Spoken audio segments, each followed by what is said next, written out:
so much for joining me today. I really appreciate you taking time out of your super busy schedule to be here. Well, today's really not that busy. I took the day off just for you. No, not really. I took the day off so I can go and shoot some guns and some personal time. So I really appreciate you having me on. Good for you. I also took the day off for some personal time. So I did not get to go out and shoot guns though. So how was that today? It was great. I actually signed up for my first competition.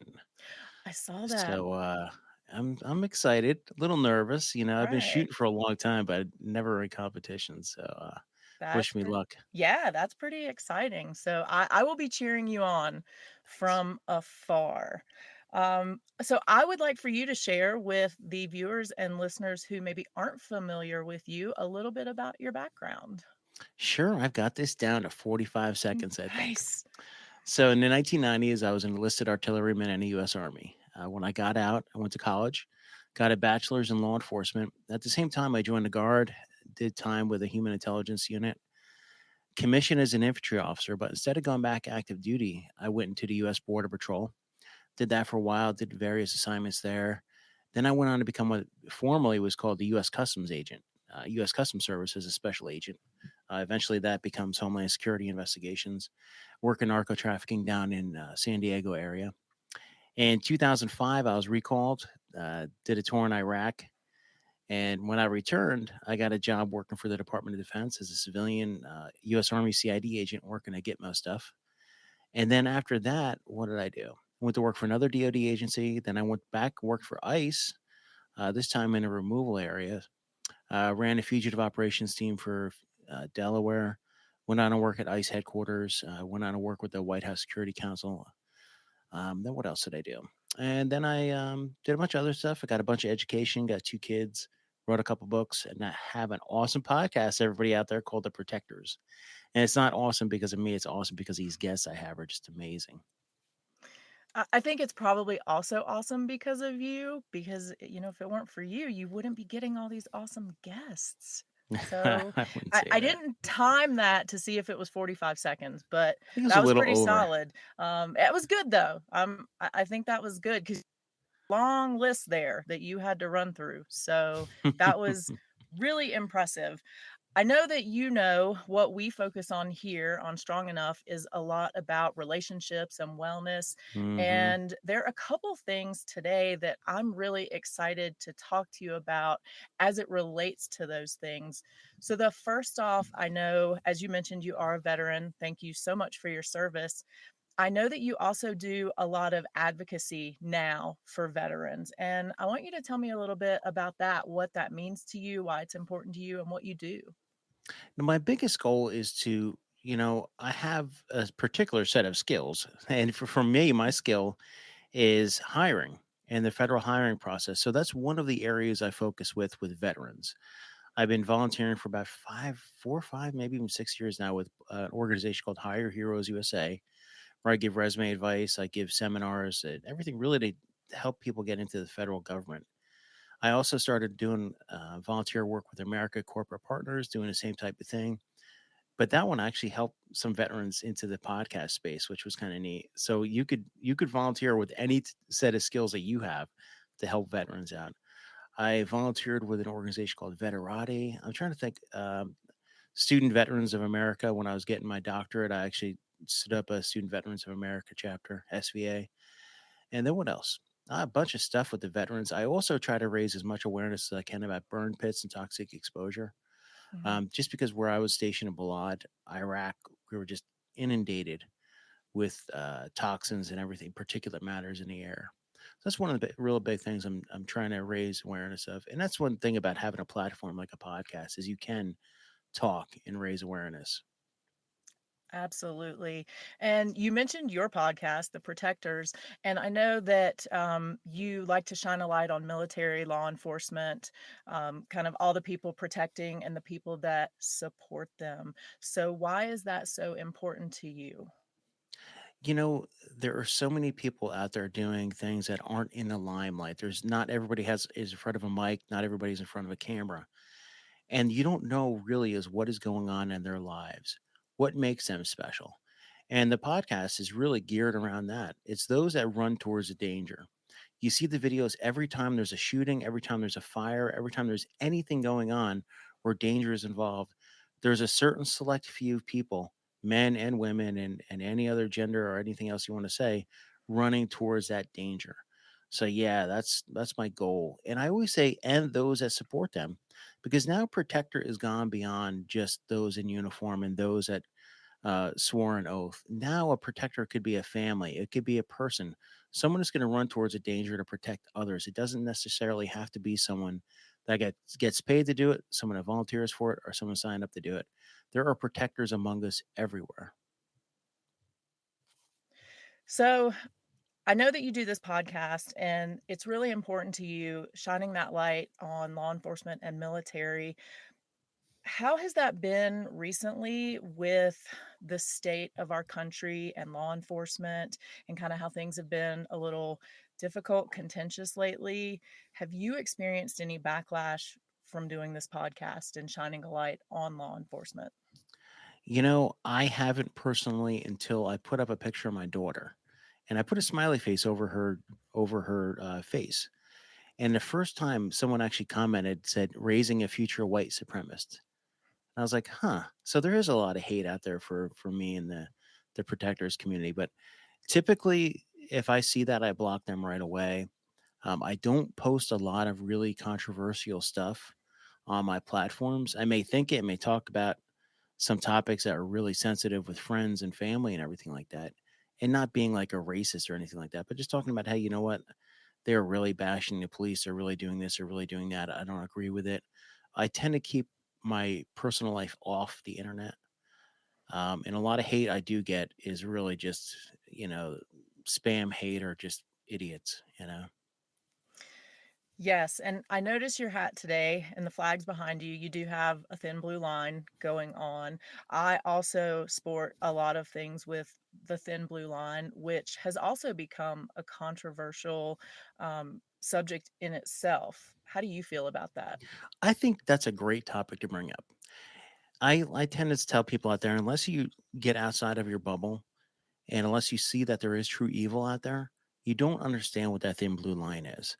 It's not a line of secrecy because you and I both know that people like us will speak up. Absolutely. When we see something that's wrong or someone's doing something wrong, we'll speak up. And 99.9% of those who wear the badge and wear the blue will do that same thing. That thin blue line is just a thin line between that evil and the good. It has nothing to do with like an air of secrecy or anything else like that, but it's truly to tell you, like, look, there's only a few people between you and someone truly evil that could take everything away from you. I completely agree. And you brought up something that I actually do want to dig a little deeper on. You said you and I are the kind of people that would speak up when we see something wrong. And we talked about that a little before we started recording. And I wanted to talk a little bit about you as a whistleblower. I know, I believe it was in 2015, you had the opportunity to speak out when you felt like something was wrong within the government. Can you share a little bit about that? Sure. One thing about whistleblowers is I've heard every word you can imagine describing them: snitch, scumbag, a hole, every other word you can imagine, describing people like me. And I always tell people, I'm like, I legally blew the whistle, meaning I went through the proper procedures. I didn't leak things at a press. I didn't go and all of a sudden one day I'm on Fox News or something else saying, this happened. No, what I did was I worked for the White House Security Council and I was part of DHS at the time, part of the smuggling cell, human smuggling cell. And our charter was to, and I wrote the charter too. A lot of people don't realize that our charter was to stop the smuggling of unaccompanied alien children, little kids, into the Mm. US. And our goal was to stop these organizations that were doing it. So a lot of people don't realize when those little kids come up to the southwest border, a lot of them are very young, tender aged, and they come into the custody of the US government, either the Border Patrol or Customs and Border Protection Officer. They're given over to ICE. ICE gives them over to Health and Human Services, who gives them over to a sponsor facility, who gives them to a sponsor. And if it turns out that a lot of these people coming in to sponsor the children, And at the time, there was probably about 60 to 80,000 a year sponsors. A lot of them turned out to be criminals, and we weren't vetting the sponsors, i.e., we and the government weren't vetting the sponsors. And when we did run their criminal histories check and found out that they were criminals, up into including sex offenders, I said, "Hey, you know what? We're the human smuggling cell. Why aren't we getting these kids remanded back into our custody?" And it fell on deaf ears. Um, and it fell on deaf ears. And I went home and I said, "You know what? At the time, my kids were 6 and 8, and I said, what if this was my 6 or 8 year old, and they were in the hands of someone who was a sex offender, a sex trafficker? Who knows what's happening to these children?" And I said, "You know what? I got to do something." So I blew the whistle. My career was essentially over after they found out who I was, and that's a story upon itself. But yeah, there are a lot of people out there who will stand up and absolutely blow the whistle. Do I think I'm a hero for doing it? Absolutely not. Would I do it again? Absolutely. No problem at all. I would absolutely do it again. And that is one of the reasons I'll never get promoted in the government, and I'll never do anything else like that. But that's no problem because I could live with myself at night. Well, that's what I wanted to dig into a little bit was the process that you went through because I shared with you earlier that, I had to go through a similar whistleblowing process of my own, and it was really tough. And I equate things like that and things what you did, minus the trauma beforehand, but of somebody reporting domestic violence, reporting a sex assault, reporting sexual harassment, anything like that. And sometimes I feel like the actual reporting process is worse and more traumatic than whatever you went through. How do you feel about that? Oh, it is absolutely. When I reported the information, the Office of Special Counsel was arguing back and forth with Health and Human Services about the data I provided. And this is without them knowing who I was at the time. Over and over and over again, arguing about this data. And I'm like, this data came right from them. This is their data. And it was so frustrating. It was absolutely frustrating. And this went on for months. And these kids are still out there. So it was very frustrating, and that's the hardest part about the process is you think there's going to be immediate results. You think those who are doing the wrongdoing are going to be held accountable. At the end of the day, nobody was held accountable, and you have to understand that when you go into it. You can still do the right thing, but you have to understand that it's not going to essentially be the outcome you wanted.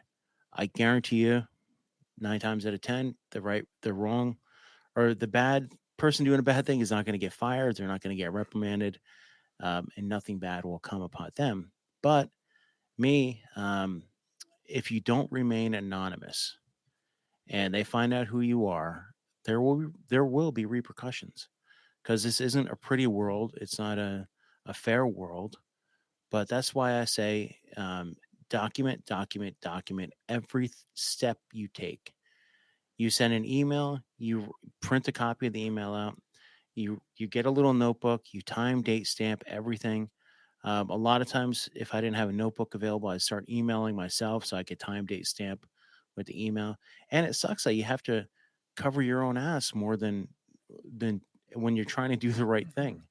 So there's a lot that goes beyond just saying, "Hey, you know what? I want to do the right thing." There are going to be repercussions, but like I said, at the end of the night, I'll sleep. All these people, all this power, um, what do they say that power corrupts? Absolute power corrupts absolutely, or something like that. I Mhm. think that's the saying. Is that if there's corrupt people in any organization, they're eventually going to leave that organization, and they're the ones that are going to be looking in the mirror when they're 50, 60 years old, 70 or whatever, and nobody's going to, for one, nobody's going to remember their name, and all that power they went to grasp doesn't mean a damn thing. I'll gladly blow the whistle on anything that I think is, and I'm not trying to say that, hey, you know what, I'm out there looking for corruption, but I'm saying, look, don't do it. I w It sounds like we read the same manual on what to do when you blow the whistle because I was also documenting and emailing. I have a still years later a file of everything that I printed and a Google Drive full of stuff. And I also agree with what you said as far as really being comfortable with knowing that what you want to happen or what you consider justice may not happen. And I think that's true with a lot of different Mhm. things, whether it's whistleblowing or reporting a crime or calling out domestic violence, anything like that. So you said, you know what, I did it because I'm able to sleep at night. What would you tell somebody in a situation where they have something to report, but they don't know what to do? They're not ready. What would your advice be to them? Write it down. First off, write down everything. Do a timeline. If you're going to report a wrongdoing, whoever takes that report is going to know what exactly they're looking at.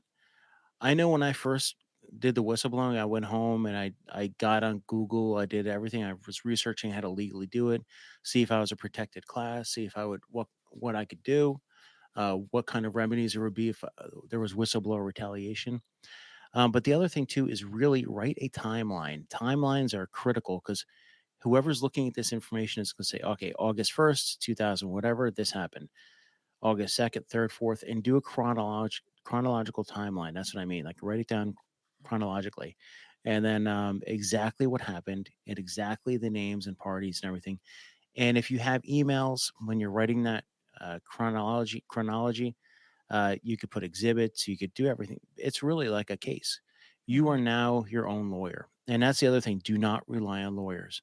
Lawyers are expensive and lawyers sometimes don't have your best interest more than their pocketbook in their mind.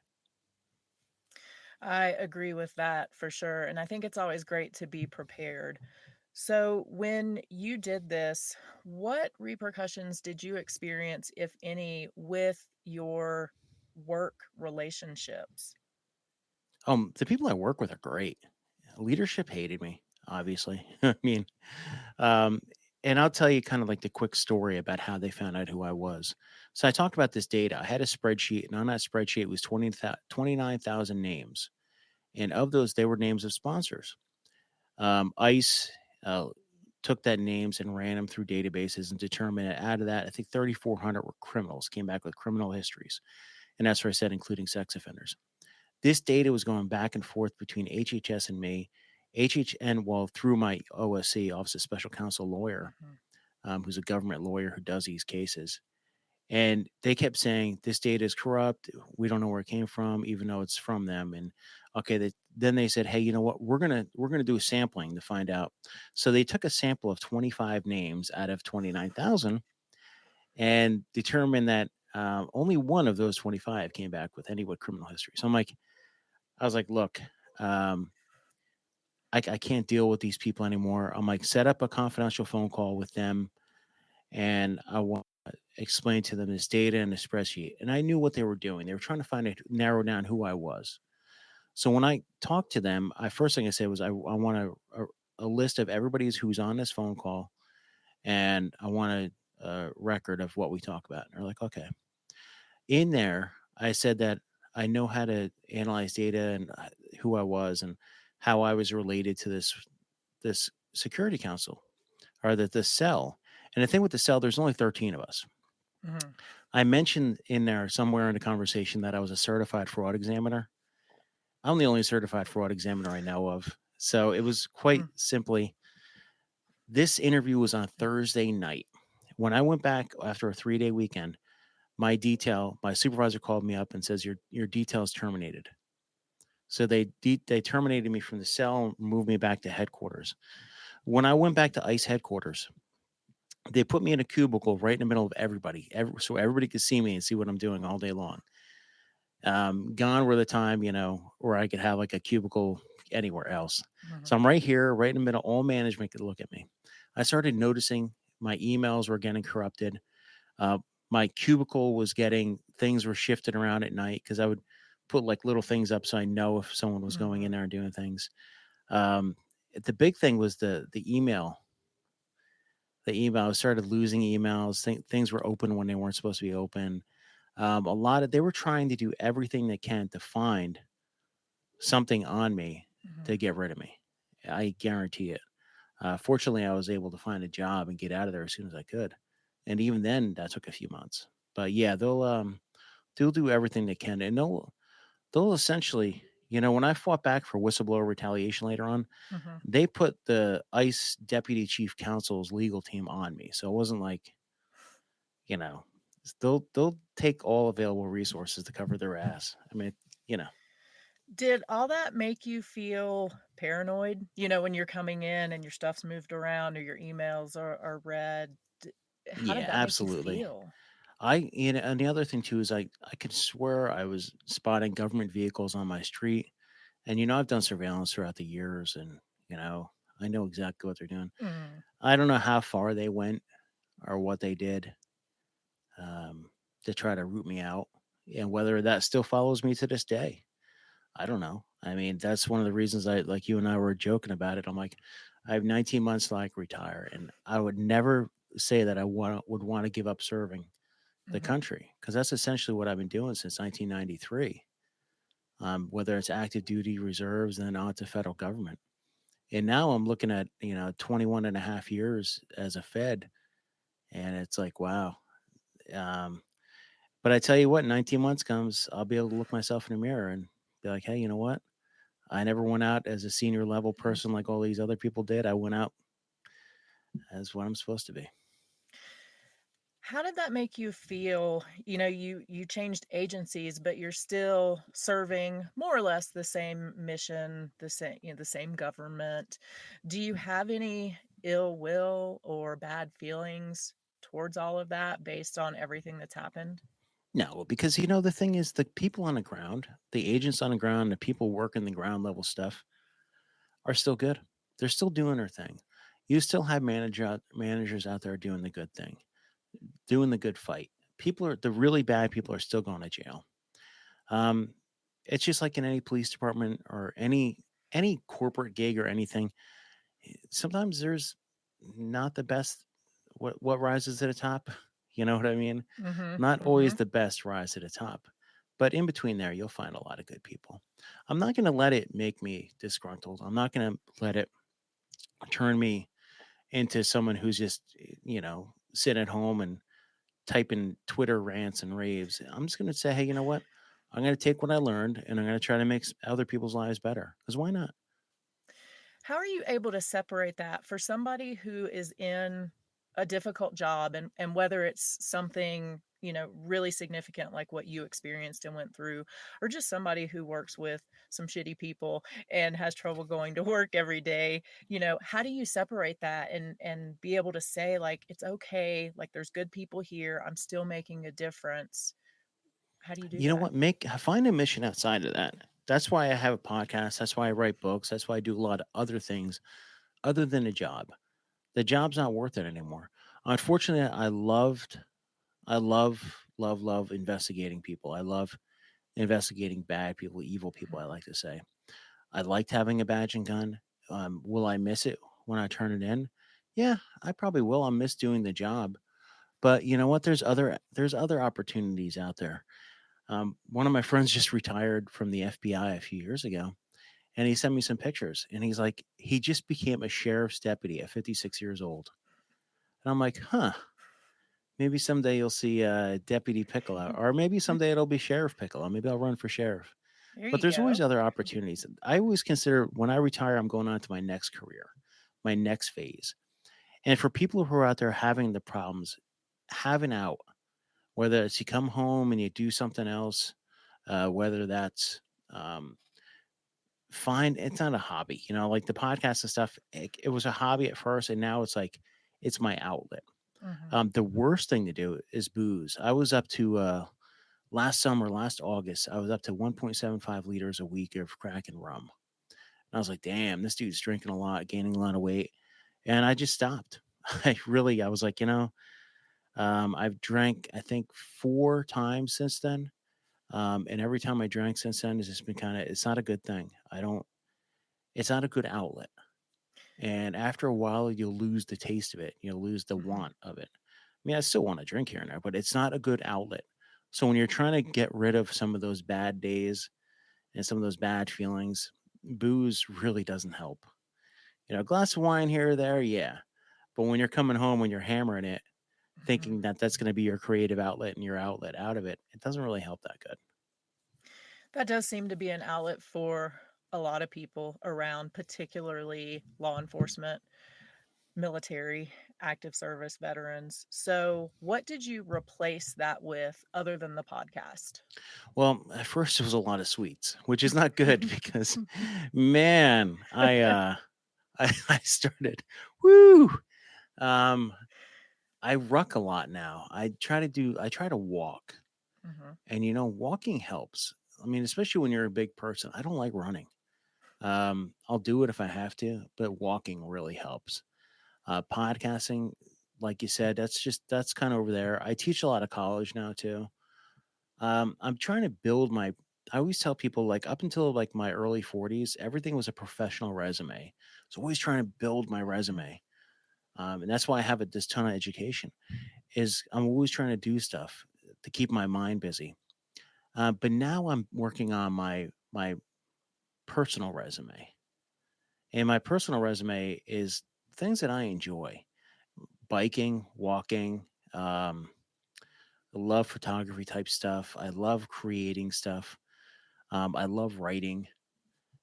Just find a good outlet that you enjoy. You only get one of these lives. And if you're going to be in a job, you need to pay bills, and not all the times those jobs are great.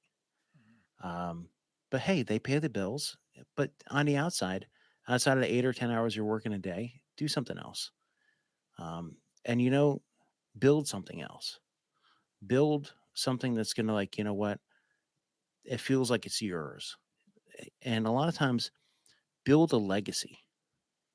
You know, nobody's gonna remember the guy who worked 60, 80 hours a week and was miserable and disgruntled. And if they do remember him, they're gonna be like, oh God, that guy was an asshole. He was So miserable yeah. and disgruntled. Yeah, exactly. I gotta tell you my other philosophy when I was actually going to work with people is one of the partners, one of the people at work, very disgruntled, very bitter. And I said to them, I'm like, look, here's a deal. I don't, that stuff spreads. One person that's disgruntled is spread. I'm like, here's the deal. And I said it nice. I'm like, look, here's what we're going to do. We're going to do 90-10. 90% of our day has to be positive. 10% can be as negative as you want to be. But you only have 10%. So you have to save that 10% for when you really want to be negative. I wasn't trying to be all like introspective or anything. I was like, this sounds pretty cool. So then after a while, you start forgetting about that 10% and you start being positive. You can't change these people who are going to be uh, idiots and bad managers. I'm trying not to be my infantry swearing self, You can be but yourself, it's oh, okay. okay. Well, those people who are Yes. going to be assholes are going to be assholes, regardless of whatever. They're always going to be an asshole to you. You Mhm. could sit down with them, you could tell people about them, you could do whatever, but they're always going to be assholes. Don't let them take that 10% and make that into 100%, because that is going to make you bitter and that is going to sour the relationships around you. So 90-10, that's where it's at. I love that. I'm gonna have to start doing that at work because we have some sourpusses there every now and then hmm as well. 90, just So tell them 90-10. You got 10%. When are you going to use it? I like that. But we have people in my office who are gonna actually do the math and figure out exactly to the minute how long is that 10% and what they get from that. How important would you say is self-care? Absolutely important. Like I was talking about before with the booze. Man, booze sucks. Because I am riddled here and there with anxiety, and a lot of us get that anxiety. But if you don't have that outlet and you're not burning it out off, that's where I come in with the walks. Walking, um, eat something good, put some good fuel in your body. I'm drinking water all day long. You'd be surprised how much hydration helps. But self care is absolutely, it's paramount. You have to. Um, Sleep. Good luck with that. I mean, I Right. who sleeps are good, I but do what you try. can. Do what you can. That's the thing. Do what you can. If it's a 10-minute walk, a 5-minute walk, if it's a ruck, if something, do something you can enjoy. I put some AirPods in, throw an Audible book in or a podcast, and I walk. I love it. I love that. You mentioned anxiety in your life. How long have you dealt with that? Phew, I don't know, probably my whole life. In one way or the other, I just didn't recognize it before. Mhm. I think it has something to do with my family as well, not just, anything I've interacted with over the past 20 years in war and law enforcement because I had an older brother who was riddled with yeah, I used to think he was bipolar, but I think a lot of it was anxiety. Mhm. And he would smoke a lot of weed and then he started doing cocaine and eventually he passed of that. But I think that's a lot of where that comes from. A lot of it is you're looking for an outlet and you do destructive things. But there are ways to manage it. What do you feel like has been the most successful way that you have managed that anxiety in your life? Have an outlet. Right. Writing is so therapeutic, even if you don't publish it. Mhm. Yeah, I love to write. And I know, so a lot of people do talk about the therapeutic benefits of writing. I've talked to a few people that it was a little bit more traumatic initially to do that writing. But as they went through it, it got a little bit easier and a little more therapeutic, per se. I know you have done a lot of writing that you have actually published. Tell me, what was your favorite thing to write so far? Probably, books are okay. My books are crap. I love them. You know, they're really, but a lot of it's technical, and I didn't really get into my emotions, how I went through a lot of the stuff that I did. Because I wanted people to know the facts. I wanted them to know what the Southwest border was like. I wanted them to know what the kids are like. I wanted them to know what trafficking is like and everything else like that. But I really like writing op eds. Mhm, And I wrote a series about trafficking, human trafficking, mhm. domestic trafficking and I really enjoy writing about that because it's about 800 to 1,200 words. I can get out the premise, I can get out the facts, and I can make it so people actually want to read it. So yeah, I love that, and I'm working on the next book now, which is going to be on domestic trafficking. I'm really glad you brought that up because I think a lot of people think of trafficking and they think it's people in another country chained in a basement, being beat every day, and it's so much more than that. So I would love for you to tell people what trafficking really is and how much we experience it here in our country. It's everywhere. It's in every town, and I didn't know that until I started really getting into the domestic issue. Most of my career has been with the border, whether that's any of our border nexus, anything nexus to the border. But there is trafficking happening in every town, and there's what really surprised me about it is the recruitment methods, the indoctrination, I should say, is how these traffickers aren't what you think. They're not going to. They do drive around in vans here and there and grab kids, but the reality is a lot of them are pimps. They're going to almost like recruiting, Mhm, indoctrinating by using social media. They get a latch into a young child, a teen, and they start building a relationship with them. And they're building these relationships with five, six, seven girls or little boys at a time through social media, and they're drawing them into their world until eventually they meet in person, and then it's one thing or the other, and they're brought into this world of the sex trade, where they're being essentially raped daily, um, for the trafficker to get money. I mean, it's not complex as people think, and it's not a mhm. lot of it. Not all of it has to do with organized crime. A lot of it can be a pimp, a trafficker, running three or four girls or boys. Primarily, it's girls, Mhm. over and over again. So I mean, it's happening everywhere.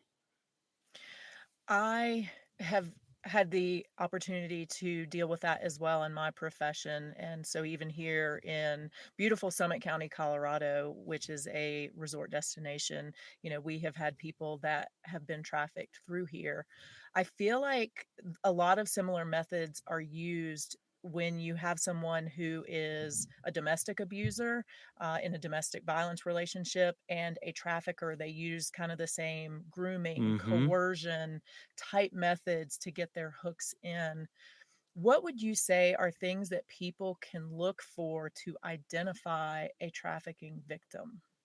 The thing with the victim too is look for if they have multiple phones on them, or if they're someone's holding their phone for them. That's the other thing. A lot of times they'll have a phone for the Johns and everything. I'll be calling and texting them, and then the traffickers will hold their phones, hold their belongings. They can't do a lot on their own. Not all of them are dressed like you would think a prostitute is dressed up. They could be dressed in anything, jeans, t-shirts, or anything. The other thing is a lot of them aren't going to look at like typical. They're not going to be like, hey, you know what? Look over here. I'm a trafficking victim. Mhm. A lot of times they don't think there's any way out, and they're just into this life of servitude. So there aren't really any specific means to say, okay, that person's a victim over there. You really need to kind of look at the whole situation. And I always tell people like, don't vigilantism doesn't work, Mhm. but be the best witness that you can. You know, if you have the opportunity, you tell them, hey, look, take pictures, take notes, take whatever, and then report that to the authorities.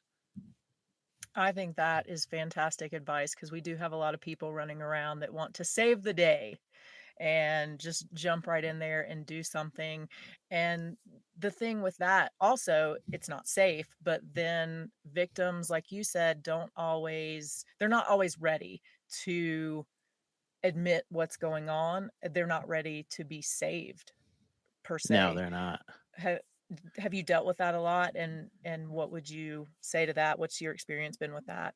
I haven't, but in my research, I found out that a lot of these so quote unquote vigilantes that go out there and grab these kids, they're not there's got to be aftercare. There's got to be a lot that goes on beyond taking someone from someone else. And now what's going to happen to the victim? Mhm. The main goal is to make that victim a survivor. And that has a lot to do with aftercare. I do have a whole series if anybody wants to know more about it on my YouTube channel, where I interview people from nonprofits, and I also put up a couple videos of myself on there. Nice. And we'll definitely make sure that we get all of that information out to everybody before I let you go today, for sure. I've experienced the same thing though. People can't be saved until they're ready to be saved. And I love that you mentioned that transition from victim to survivor. What does that mean to you? What is that turning point in taking somebody from being a victim and turning them into or having them turn themselves into a survivor? Recognizing that they're a victim. I think that's the big thing. Recognizing that they're a victim, but they're not just a victim anymore. Now they're going to take the next step and pull themselves out of it. Either they could do that by themselves or with the help of others. I think that's amazing advice. Yes, that's um it seems to be difficult for a lot of people to realize that and to understand that people can't be helped until they're ready and they're ready to take those next steps. So, tell me what is next for you? Write some books, retire in 19 months, have you on my show, talk a bunch of shit with a lot of other people, and just keep talking. Yeah. I love all those things. That sounds great. Um, if you were going to give somebody a piece of advice when it comes to relationships in general, what would that piece of advice be? Um, one thing is a lot of people focus on the other person, but sometimes you got to focus on yourself and find out what's right for you. It's not always about it's not being selfish, but always focusing on others sometimes isn't the best thing for you. I love that. That has been a really common theme with a lot of people here, is really talking about that inward focus and making sure that you're taking care of yourself. Well, I know that you know me a little bit, so you know I collect tattoos. I know you also collect tattoos. I do. So we've talked about some really heavy stuff. So I want to kind of turn it a little bit, talk about something a little lighter. Tell me about your favorite tattoo that you have. It's a skull and crossbones, and that is memento mori. Remember, you will die. And it's not a morbid thing. It's just saying, hey, you know what? You're going to die one day. So live the life that you have now. You also have a Star Wars tattoo, am I I have correct? tons of Star Wars tattoos. I think we have a lot of Star Wars fans out there. Tell me a little bit about what got you in what made it so amazing that you had to get it tattooed on you? Well, when I was a kid, I didn't have the best childhood. So I used to always escape into fantasy, whether that's comic books and a lot of movies. I'm like an IMDb database. And one thing is always, I love Star Wars. I love think of another universe out there that's outside of our world. I love that there's good and bad, and I just love it. So one of my other favorite tattoos is I have a samurai Darth Vader, and then I got the Death Star has all my families on it. I got Tie, not Tie Fighters, an X-wing, Boba Fett. I have my own design Nice. of the Jedi thing, and I have a Millennium Falcons on my. Right I got all on. sorts of stuff. So I just had a conversation recently with Marcus Torgerson, Yeah, and Marcus is awesome. he's really nervous about this area. He Let said me he show you can't go to something. jail because he can't do Yeah, that. let me. So I have a compass on my one elbow, and I have the 13 stars that go around my other elbow. And the reason that is because the elbow is the absolute worst place I've gotten a tattoo. I hate it. Between that and my wrist, I hate it. Yeah, the wrist, I mean, I don't even have anything like big on my wrist, but it wasn't very pleasant. What is your next tattoo going to be? I don't know. My arms are all done. I might do my back next, and I kind Okay, of want to do it. Probably a big cross or something. nice. Is You your know. back a clean canvas right No, now? like I got some tattoos from when I was a kid on my back. I have to cover them up. No, there's really not a lot of clean slate. I'm not gonna get any leg tattoos. That's Nothing? about it. I have a scorpion there, but that's about it. Okay, okay. Well, Marcus will be happy to hear that because I think I turned him off of the outer thigh tattoo Oh after no, no, no. talking to him about that. That was very painful as well. Oh, I can only imagine. Well, Jason, where can people find you if they don't already follow you, which of course they do, but for the 3 people out there that don't, where can they find you on all the Really? socials? Just at Dr. Jason Piccolo. My website is jasonpiccolo.us, and I'll have all my links on there. Podcast, The Protectors with Jason Piccolo. YouTube's The Protector Show. So I'll have almost all my content on there, and just pretty much anywhere. Instagram at Dr. Jason Piccolo. So yeah. And Twitter, you're on there as well. Oh yeah, I really don't do much on there. At Dr. Jason Piccolo on there. I'm working on it. It's I can't so deal with it. hard. I go on there to look at other people, but I don't know. I have one, I just don't really use it. So, well, I appreciate your time today. You have been amazing, and I really appreciate your opening up and sharing some relationship advice, some work relationship advice, and talking a little tattoos with me. So, thank you so much. Well, I really appreciate having me on. I'm actually losing my voice, so yeah, woo, first time for me. All right. Thank you for listening to the Strong Enough podcast. You can find us on your favorite podcast platform by searching Strong Enough. And on YouTube, we're available on the Spear Talk channel. Don't forget to follow us on Instagram and Facebook at Strong Enough Pod. If you have suggestions for an upcoming episode or a future guest, please reach out at strongenoughpod@gmail.com. Remember, you are worth it.